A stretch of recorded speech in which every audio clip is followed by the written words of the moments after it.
Hi, I'm out here working with the chickens today, and I figured I'd take this opportunity to tell you my 7 tips for first-time chicken owners. My first tip is gonna be, don't make it harder than it needs to be. Having chickens can be as easy or as hard as you make it, and I'm gonna show you a few ways to make it as easy as you possibly can. People will tell you all day long how nasty and stinky and smelly chickens are, but they're only going to be that way if you let them be that way. There are different ways of managing your chicken coop so it doesn't stink and it doesn't get dirty. Some of those ways are going to mean that you are in here once a week minimum. You're in here cleaning, you're scooping out all the poop, you're making it so it's clean, it doesn't stink, you're in here doing all the different things. That is exhausting, and you don't necessarily have to do it that way to have a clean chicken coop. I've made an entire video about this in the past, and I'll put a link in the description below, but I'm just going to quickly touch on it today. I clean my chicken coop out twice a year, and that is in the spring and the fall.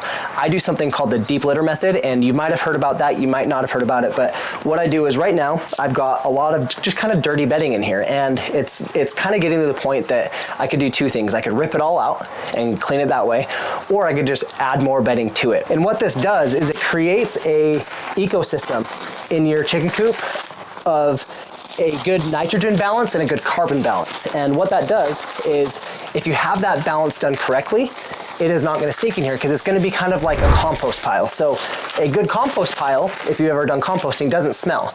It smells almost like dirt. So if you're doing a good deep litter method in your chicken coop, it shouldn't stink like chicken poop. So what you do is you put some bedding in your coop, just like I am here now. And once this bedding gets dirty and it does start to stink in here, I'm gonna add some more bedding. I'm not gonna come in here and clean it out. And what that's doing is it's layering almost like a lasagna. Every time it does start to stink and my nitrogen in here, my chicken poop gets too strong, I'm just adding some carbon in here, and it's going to counteract that nitrogen. The next thing that's gonna save you a whole lot of time with your chickens is gonna be the way that you feed them. You don't need to come out here every day and feed your chickens. It's just not something you need to do. Create a system in your chicken coop or outside of your chicken coop, wherever your chickens are eating. Create a system that you can fill it up with an entire bag of feed or 2 or 3 bags of feed. So for me, I've got this big garbage can here, and right now there's 1 bag of food in here. I put this bag of food in here, I think yesterday or the day before. If you are feeding your chickens every single day and you're coming out here and you're putting that effort in, it's gonna get old pretty quick. I will say that sometimes people think it's just fun to come out here and feed their chickens, and if that's you, then by all means, come out and feed your chickens every day. But if for you it's a chore and you don't necessarily like coming out here and feeding them, don't set it up to where you have to feed them every single day. I love spending time with my chickens, but I don't necessarily enjoy coming out here and feeding them every single day. Another thing you can do is set up their water in the same way. So we have a bucket here, and this little bucket is set up to where we can fill this bucket full of water. They can come out here and they can peck the little nipples to get their water. We don't need to come out here and fill their water every single day. Food and water is something that chickens cannot go without, not even for a day. You do not want them to run out of food or water. So if you set this up in a way that you can just fill it up once a week or once every 3 days, once every 4 days, it's gonna save you a whole lot of time coming out here and feeding them and watering them every day. Having chickens should be fun. Having chickens should never feel like a chore. And so if it does feel like a chore, you need to readjust how you're managing your chickens. Tip number 2 is to keep it as cheap as you possibly can. A lot of people kind of get punched in the face when they go to get chickens and they realize how expensive they really are. If you're buying a brand new chicken coop, it can be in the thousands and thousands of dollars. The chickens, just the feed and everything gets really expensive really quickly. But there's a lot of things you can do to minimize those costs. The biggest one is going to be the chicken coop. So you can either build it completely DIY, which is going to be probably your cheapest bet. I'm not a handyman. I suck at building anything. I'm terrible.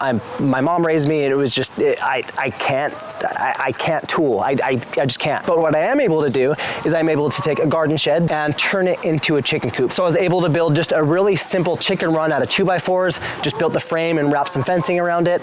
And then I was able to take our garden shed, and turn it into a chicken coop. And I was able to get this garden shed for $100 on KSL, and it's kind of the Utah equivalent to Craigslist. If there's any possible way for you to either build an entire chicken coop DIY from scratch, then that's the best way to go. That is gonna be the cheapest way to do it. This is kind of half DIY, and this is gonna be kind of the next best bet. There's a couple other things you can do to save even more money. And that's gonna go back to the different things you have in your chicken coop. So a chicken feeder, if you get a brand new chicken chicken feeder online or on Amazon or at, you know, Tractor Supply, wherever you go, a chicken feeder is actually really expensive. Just something to put your food in can run you $50, $100. It gets pretty expensive pretty quickly. This entire feeder here, I think I probably paid like $25 for, just getting all the pieces for it and building it myself. I have a video on this, I'll put it in the description below.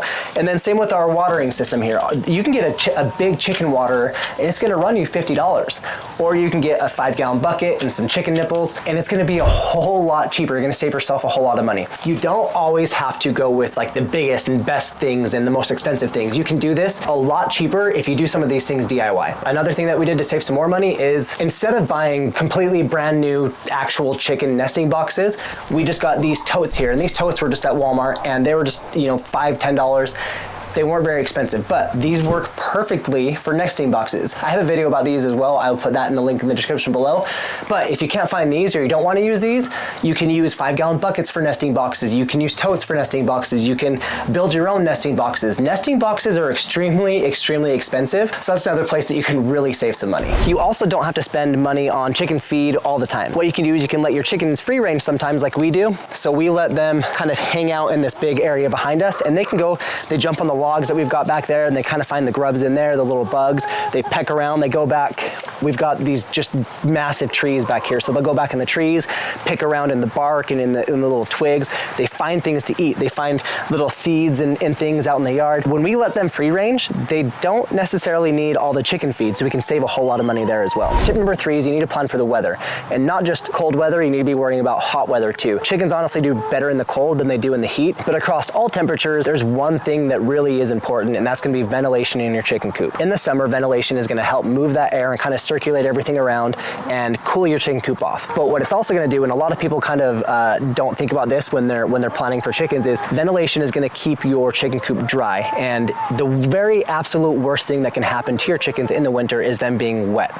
You wanna make sure your coop stays 100% dry in the winter, and ventilation is gonna help do that. As long as you have your vents up above where your chickens are roosting at night and that air is moving, yes, you will have moving air, but it's going to be above your chickens. They're not going to be getting that cold air coming through, but what that air is going to do is keep everything dry inside of your coop. In extreme circumstances, so let's say you get into temperatures that are, you know, negative 20 degrees Fahrenheit, negative 30 degrees Fahrenheit, this is where you want to start thinking about getting some kind of supplemental heat inside of your chicken coop. I highly recommend not using a heat lamp, and people will debate this all day long. I will not use a heat lamp because I know people that have had heat lamps. Chickens fly up, they break the heat lamp, it sparks and it starts a fire, you lose your whole flock. We are far enough in the future now that we have safer ways of keeping your chickens warm. We have things like radiant heat panels, and a radiant heat panel is going to be something that you can plug in. It's going to emit some heat, but it's not going to be something that is going to give you a fire risk. So a radiant heat panel is honestly the way to go. Tip number 4 is start small but plan big. If you're getting into chickens right now and you're telling yourself, I'm just going to get 4 chickens, I promise you, you will not end up with 4 chickens. Maybe the first season, maybe even the second season, but at some point you're going to be adding on to that flock. So make sure you have a plan to expand your flock in a safe and healthy way. Chicken math is a very real thing, and I'm sure you've heard about it if you've looked into getting chickens at all whatsoever. If you start with 4 chickens, you're going to end up being like, oh, I'll just get, 2 more chickens, or hey, this chicken is super cool, maybe I'll check this chicken out, or hey, that one's cute, it's got this cool little poopy thing on its head, or hey, this silky is super awesome. And you start just going down this giant rabbit hole of all these awesome different chicken breeds, different ones that lay different colored eggs and that are super fluffy and cute and little poofy things on their feet. You're gonna spiral. It's not something that just happens to 1 or 2 people.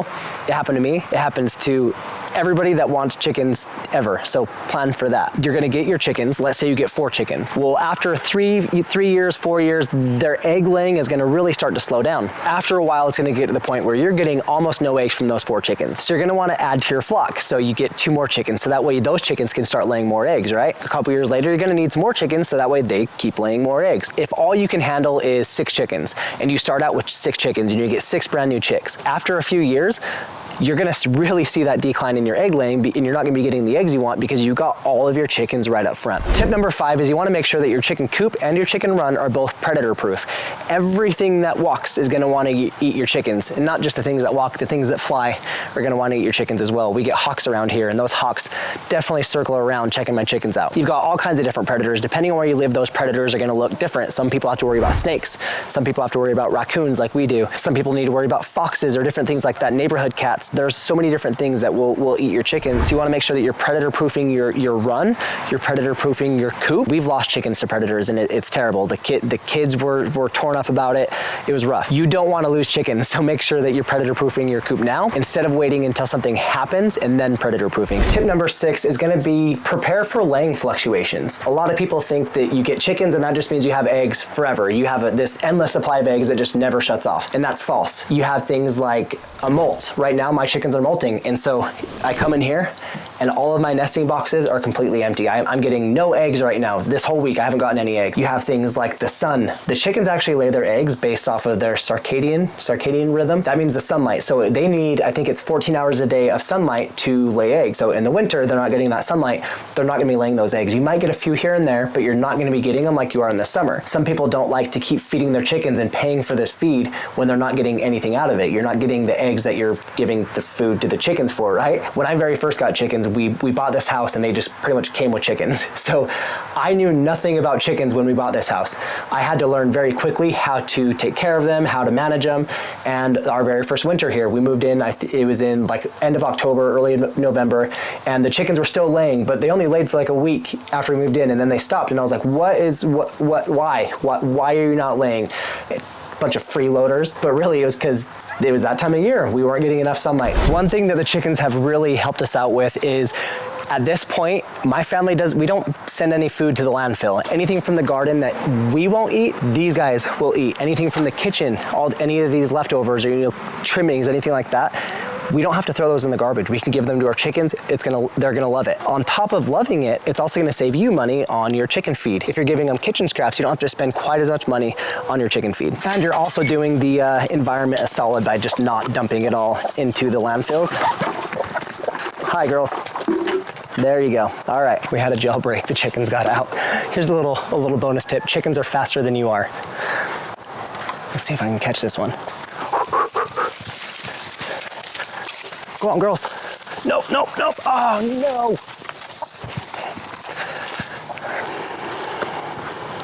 I give up. And here's a bonus. Here's a bonus tip. Love your chickens. As long as you have a good relationship with your chickens, you're gonna come outside and they're gonna come running to you the second they see you. They're gonna be excited to see you. They're gonna love spending time with you. So spend that time with them. Another thing you can do is you can feed them treats. These are our favorite treats right here, Grub Terra. You can already hear her just squawking at the treats. They love these treats. I'll leave a link down in the description below for these. So as soon as some of these other birds over here, they're all running around over there, as soon as some of them realize that the treats are around, they'll come running.